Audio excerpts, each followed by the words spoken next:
2026 சட்டமன்ற தேர்தல் நெருங்கி வரும் சூழலில் திமுக அதற்கு தயாராகி வருகிறது. இந்த நேரத்தில் சட்டமன்ற தேர்தலுக்கு திமுக தயாராகி வரக்கூடிய நேரத்தில் திமுக தேர்தல் அறிக்கை தயாரிக்க கனிமொழி தலைமையிலான 12 பேர் கொண்ட குழுவும் அமைக்கப்பட்டிருக்கிறது. அதே நேரத்தில் திமுக தேர்தல் அறிக்கை குழு தமிழகம் முழுவதும் விரைவில் சுற்றுப்பயணமும் மேற்கொள்ள இருக்கிறாங்க.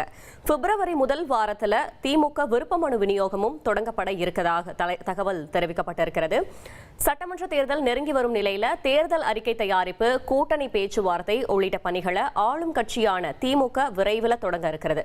இது குறித்த கூடுதல் தகவலை செய்தியாளர் ரமேஷ் வழங்க கேட்கலாம்.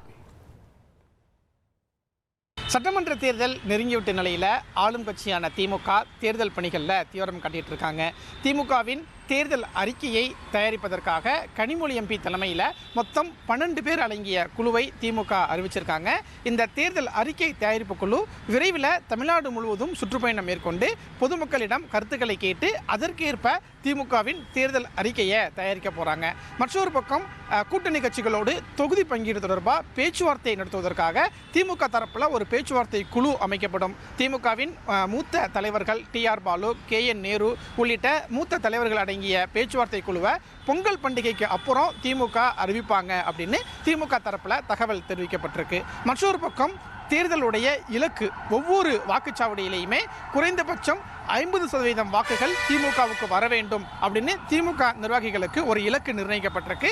அதற்கான பரப்புரையில் திமுக நிர்வாகிகள் இப்போ தொகுதியில் ஈடுபட்டு இருக்காங்க அப்படின்னும் திமுக தரப்பில் தகவல் சொல்லப்பட்டிருக்கு. மற்றொரு பக்கம் கூட்டணி கட்சிகளுக்கு திமுக தரப்பில் எத்தனை தொகுதிகள் ஒதுக்கப்படும் அப்படிங்கிற ஒரு எதிர்பார்ப்பும் அரசியல் வட்டாரத்தில் இருக்குது. ஏற்கனவே காங்கிரஸ் கட்சியை பொறுத்த வரைக்கும் எங்களுக்கு கூடுதல் தொகுதி வேண்டும், ஆட்சியில் பங்கு வேண்டும் அப்படின்னு அழுத்தமாக சொல்லிட்டு இருக்காங்க.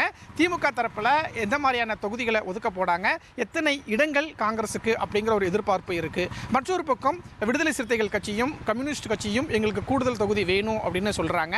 அதற்கும் திமுக எந்த மாதிரியான பதிலை கொடுக்க போகிறது, எத்தனை தொகுதிகள் கூட்டணி கட்சிகளுக்கு ஒதுக்க போகிறது அப்படிங்கிற ஒரு எதிர்பார்ப்பும் இருக்கிறது. மற்றொரு பக்கம் தேர்தல் பிரச்சார பயணம் முதலமைச்சர் MK ஸ்டாலினும் துணை முதலமைச்சரும் சுற்றுப்பயணம் மேற்கொள்ள இருக்கிறாங்க. அதற்கான அந்த வியூகத்தை வகுப்பது, திட்டமிடலுக்கான பணிகள்லையும் திமுக தலைமை ஈடுபட்டிருக்காங்க அப்படின்னும் பிப்ரவரி மாதத்தில் முதலமைச்சர் துணை முதலமைச்சருடைய தேர்தல் பிரச்சார பயணம் இருக்கும் அப்படின்னும் சொல்லப்பட்டிருக்கு. இப்படியாகத்தான் திமுகவினுடைய தேர்தல் பணி அப்படிங்கிறது நடந்துகிட்டு இருக்கு.